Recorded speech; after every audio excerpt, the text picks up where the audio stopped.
Quiero contar una historia.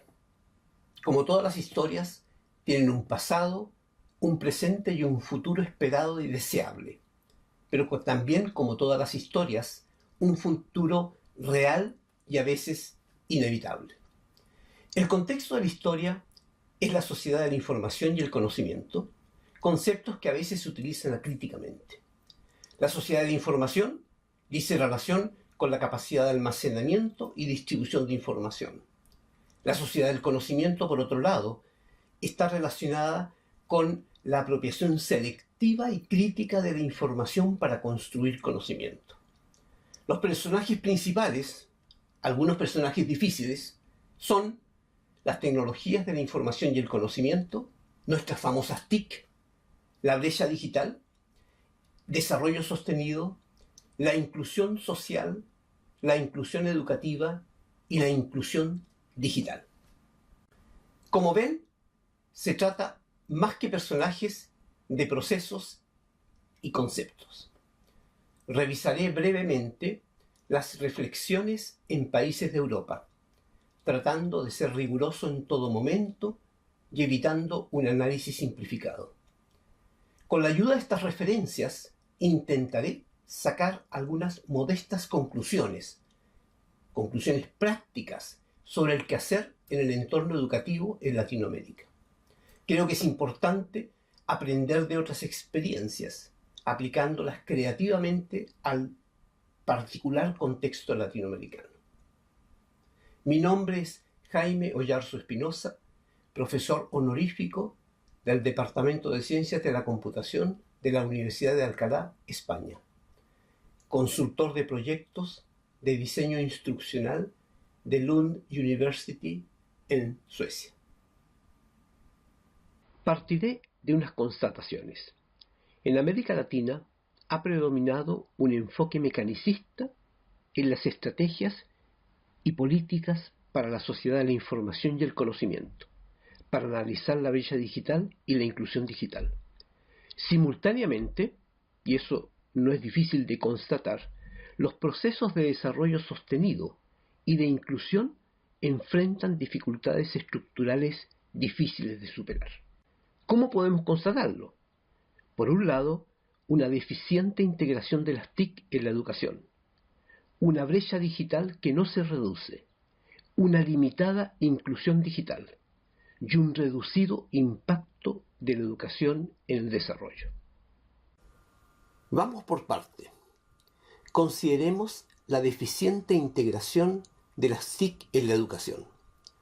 Las TIC han desempeñado un papel muy importante en facilitar la difusión del conocimiento científico, que a su vez se expresa en la introducción de mejoras en la calidad de vida y en los servicios de la sociedad del bienestar.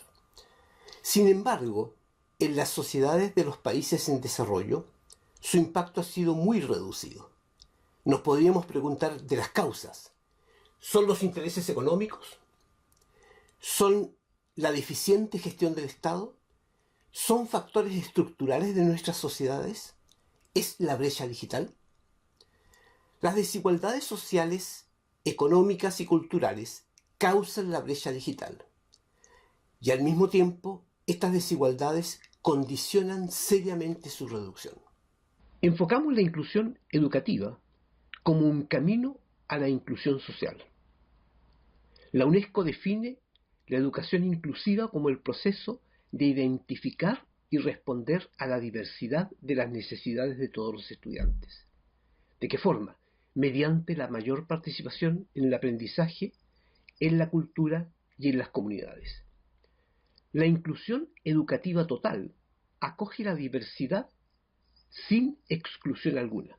Es decir, la inclusión total acepta las diferencias, celebra la diversidad y promueve un trato equitativo de cada alumno. La inclusión digital es otro concepto a tener en cuenta. Si queremos alcanzar la inclusión educativa con ayuda de las TIC, estamos hablando de inclusión digital. Y esto no se refiere tan solo a las tecnologías digitales, sino a la forma de utilizarla. Y además, y esto es fundamental, requiere de un proceso de formación de los formadores o docentes mediante un proceso de alfabetización digital. Las desigualdades sociales son el factor más limitante para aprovechar las ventajas de las TIC, que al mismo tiempo orientadas a facilitar la inclusión digital y generar procesos de desarrollo. Ahora, nos podemos preguntar por qué tan renovado interés en la inclusión educativa. En primer lugar, porque los paradigmas de desarrollo económico vigentes han sido incapaces de resolver los problemas sociales, las desigualdades y la brecha digital. Ya en 2011, un informe de la Organización Mundial de la Salud y el Banco Mundial publicaron una serie de propuestas para la puesta en marcha de la educación inclusiva. Según este informe, es importante por 4 razones. Por un lado, contribuye al capital humano de formación y es un factor determinante del bienestar, de una sociedad de bienestar.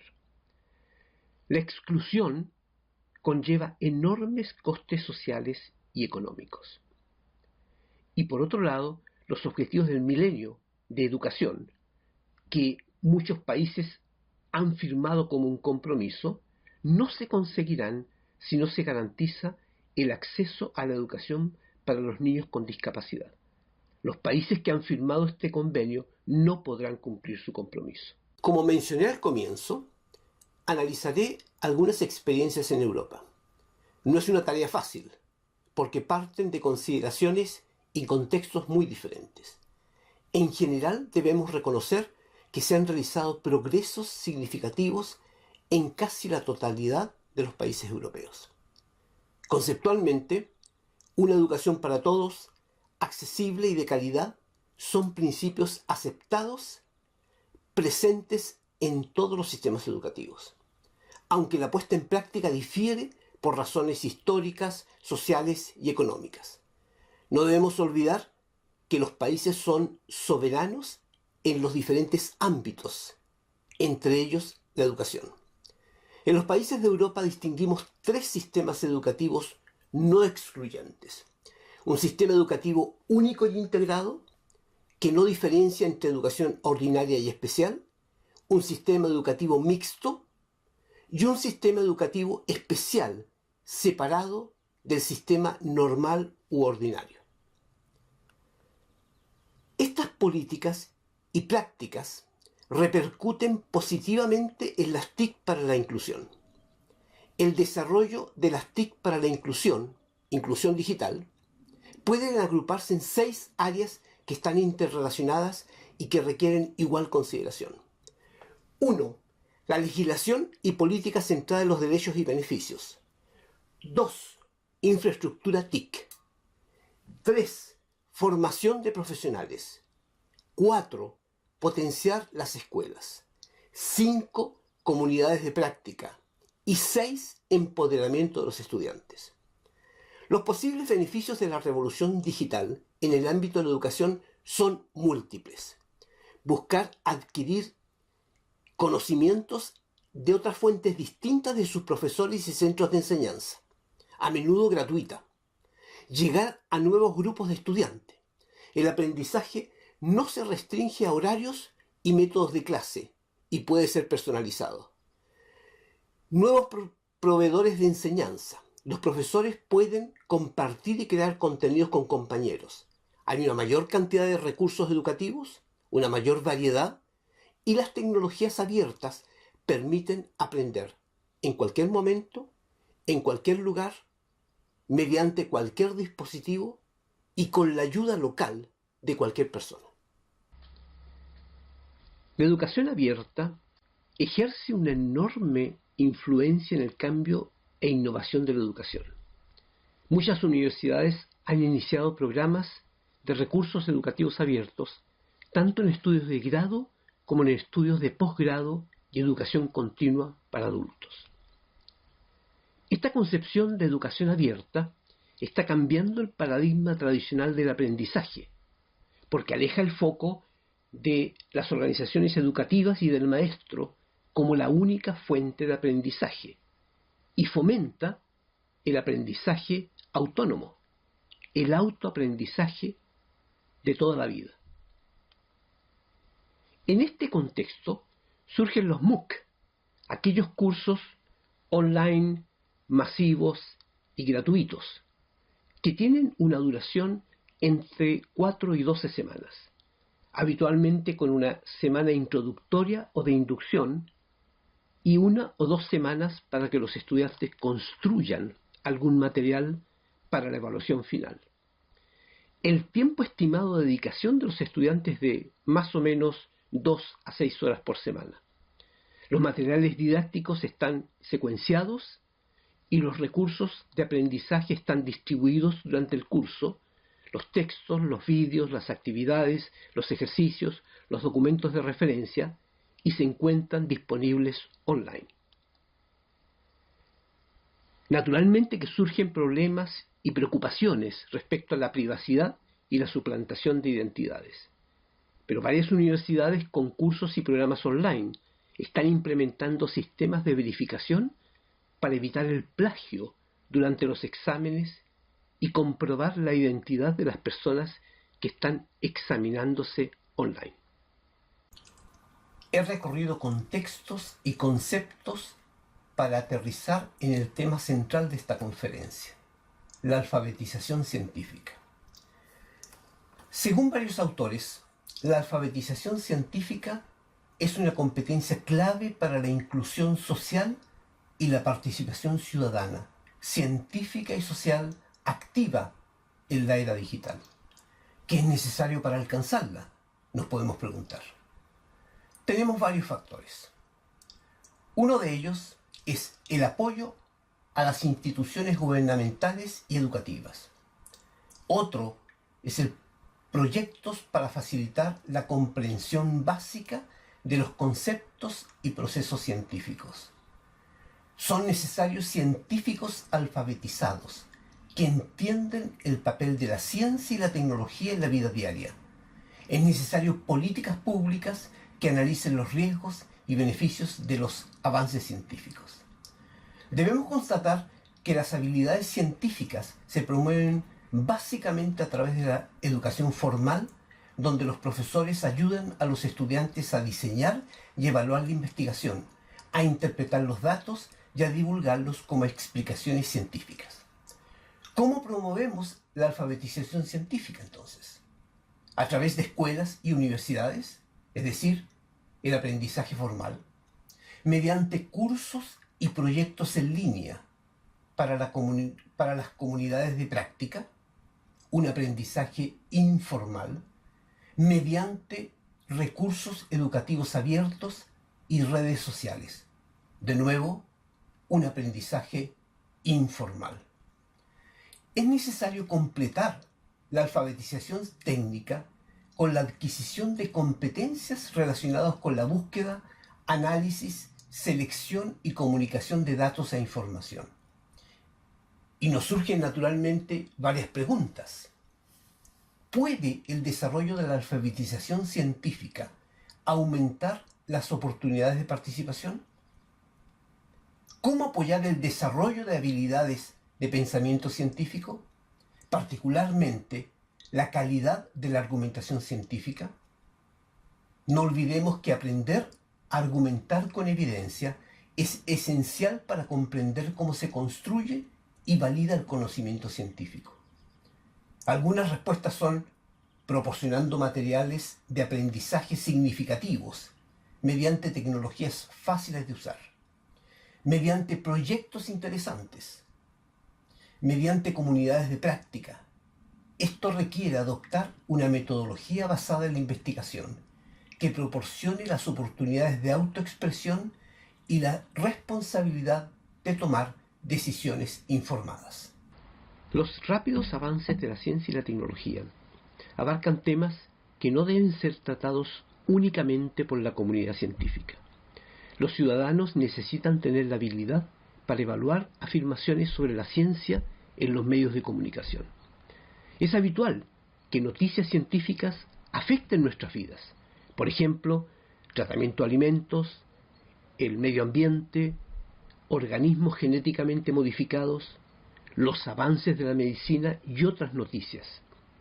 ¿Cómo pueden los ciudadanos alcanzar las habilidades necesarias para evaluar la fiabilidad de la información. ¿Cuál es la responsabilidad de las instituciones de educación superior que cuentan con la capacidad para desarrollar habilidades de pensamiento científico? Son preguntas que creo que todo el mundo se formula.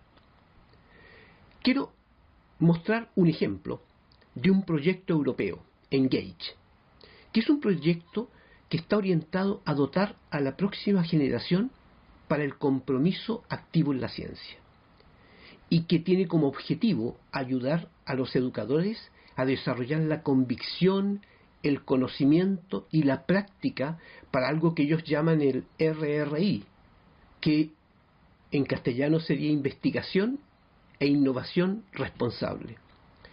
Este proyecto también se centra en la adopción de una metodología basada en la oportunidad de aprender y tomar decisiones informadas, asociadas con el pensamiento científico y con una clara conciencia de un enfoque de investigación responsable e innovativo.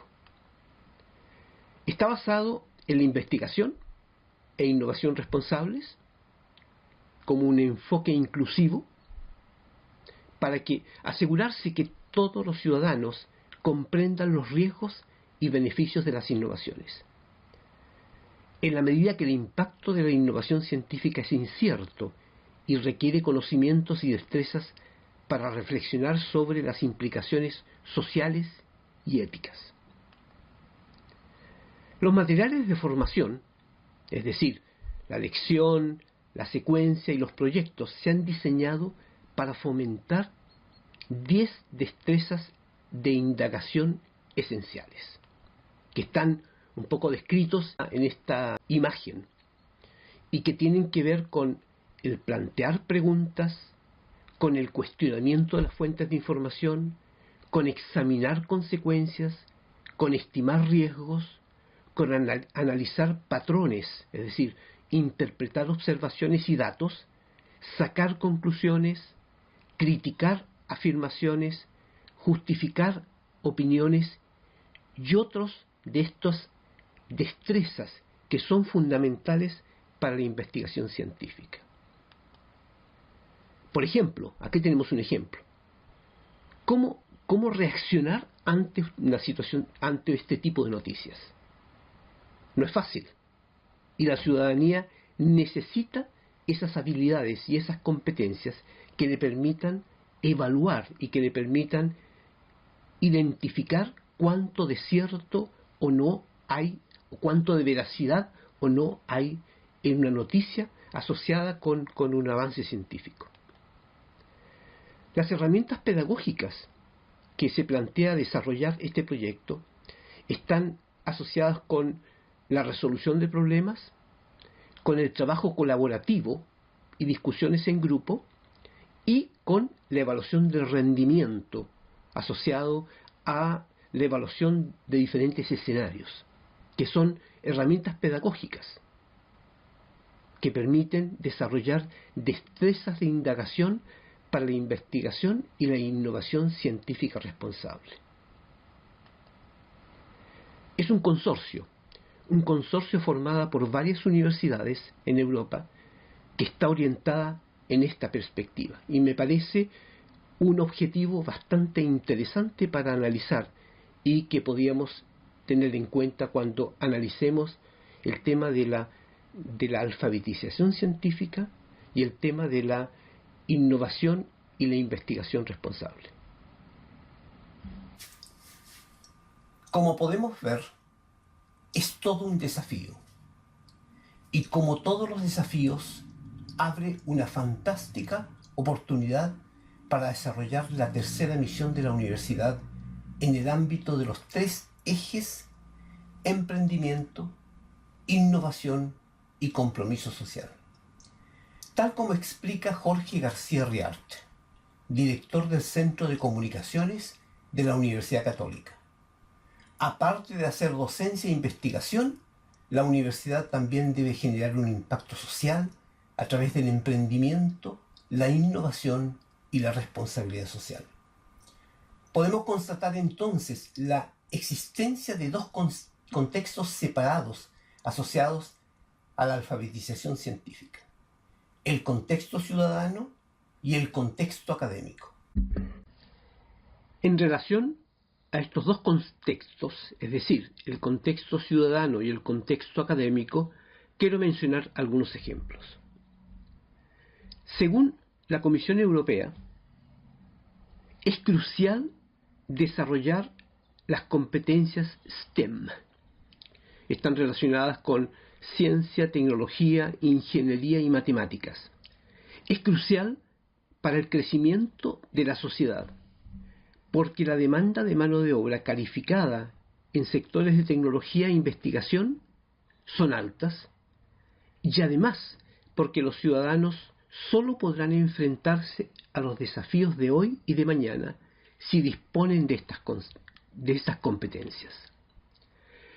Y aquí quiero mencionar un informe de fundaciones y universidades en España que están trabajando en la perspectiva de la ciencia y la tecnología, en la perspectiva de la responsabilidad social corporativa. Una interesante encuesta de percepción social de la ciencia indica que hay un interés por la ciencia y la tecnología en los jóvenes que potencialmente comenzarán en la universidad. Por otro lado, no hay una conciencia respecto a la importancia científica técnica y de la responsabilidad social asociada al trabajo de las empresas.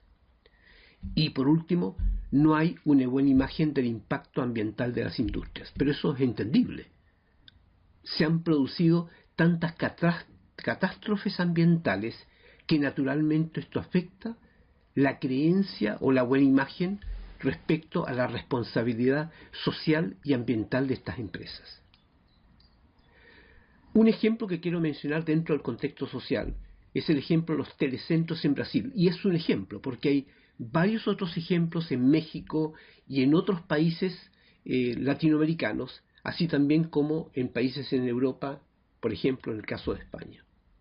Estos telecentros en Brasil son un punto de encuentro, pero un punto de inclusión digital, que son públicos y gratuitos, que permiten proveer a la comunidad con cursos y actividades en función de las necesidades locales de la comunidad y que tiene como objetivo el desarrollo social y económico de las comunidades,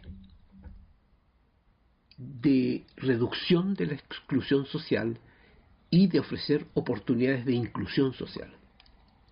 Otro ejemplo, un ejemplo en el cual yo he participado, que es un ejemplo financiado por el Fondo Chile-Suecia. Es una red de infocentros en una zona que necesita de un enorme apoyo para el desarrollo económico, que es la zona del carbón, la ex zona del carbón, que abarca diferentes comunas de la región. Las más conocidas son Coronel, Lota, Arauco y otras comunas. Ahora, es una experiencia especialmente importante para una región que ha vivido 150 años del carbón y que producto de esa dependencia, de esa monoproducción, nunca se desarrolló. Es una zona pobre en la cual existen tremendas diferencias sociales y en el cual, en mi opinión, el Centro de Formación Técnica está desarrollando una labor muy importante. Este Centro de Formación Técnica de la Universidad de Concepción es uno de los pocos centros que está trabajando en la perspectiva de una formación asociada con el medio ambiente y una formación asociada con el apoyo a la pequeña y mediana industria y promoción de los valores asociados al emprendimiento. Al comenzar esta conferencia, mencioné la importancia de las conclusiones y propuestas prácticas sobre el qué hacer en el entorno educativo en Latinoamérica. Quiero resumirla en torno al refuerzo de 4 aspectos. 1. Alfabetización científica. 2. Desarrollo colectivo de habilidades de pensamiento científico. 3. Aplicar los beneficios de la revolución digital en la educación. Y 4. reforzar la tercera misión de la universidad en el contexto de la inclusión digital. Estas propuestas están orientadas a formulaciones más prácticas asociadas a estas conclusiones. El desarrollo de la competencia digital docente, basada en estándares de competencia en TIC, elaborados por la UNESCO y la Comisión Europea, en alianza con universidades europeas, creo que constituye una importante propuesta para las universidades chilenas y para las universidades latinoamericanas. La implementación de prácticas educativas abiertas, que son prácticas que apoyan la reutilización y producción de recursos educativos abiertos, promoviendo modelos pedagógicos innovadores, modelos pedagógicos que desarrollan determinadas capacidades en los estudiantes, asociadas con el autoestudio, asociados con el análisis crítico, asociados con la construcción de materiales. Y otro aspecto importante de esta propuesta es la construcción de un marco de referencia para la creación de material y actividades didácticas, en el marco de una adecuada metodología y un buen modelo de diseño instruccional. Quiero detenerme un momento en este último punto. La creación de un marco de referencia para la construcción de material didáctico tiene varios objetivos. Por un lado, orientar el diseño instruccional y la producción de materiales. Por otro, definir lo que se llama el currículo de investigación e innovación responsable, que está relacionado con lo que estamos enseñando, con la naturaleza de la ciencia, con el conocimiento de esa naturaleza y con prácticas científicas y habilidades de investigación. Otro objetivo importante es la definición de una pedagogía de investigación e innovación responsable, es decir, el tipo de enseñanza recomendado, cómo estamos enseñando, cuáles son las estrategias de enseñanza y cuáles son las actividades educativas. Y por último, un elemento clave es cómo alineamos los objetivos y los materiales.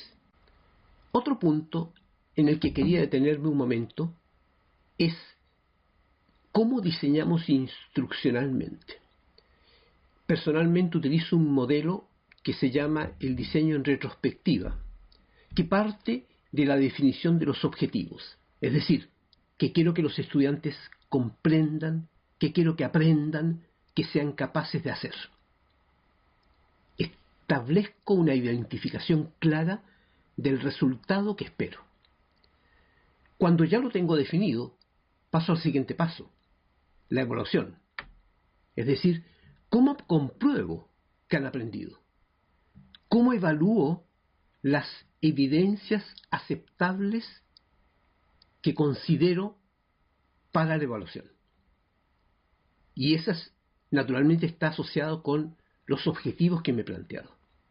Y en tercer lugar, recién comienzo a diseñar los contenidos y las actividades. Es decir, ¿qué actividades de aprendizaje, qué contenidos van a facilitar el lograr los resultados esperados? Esto cambia radicalmente la forma como diseñábamos anteriormente. Tradicionalmente partíamos de un conjunto de contenidos y llegábamos a una evaluación. Esto es un marco diferente y bastante innovativo de diseñar los contenidos y actividades. Gracias por vuestra atención y paciencia. A continuación, responderé las preguntas formuladas durante la conferencia. Gracias.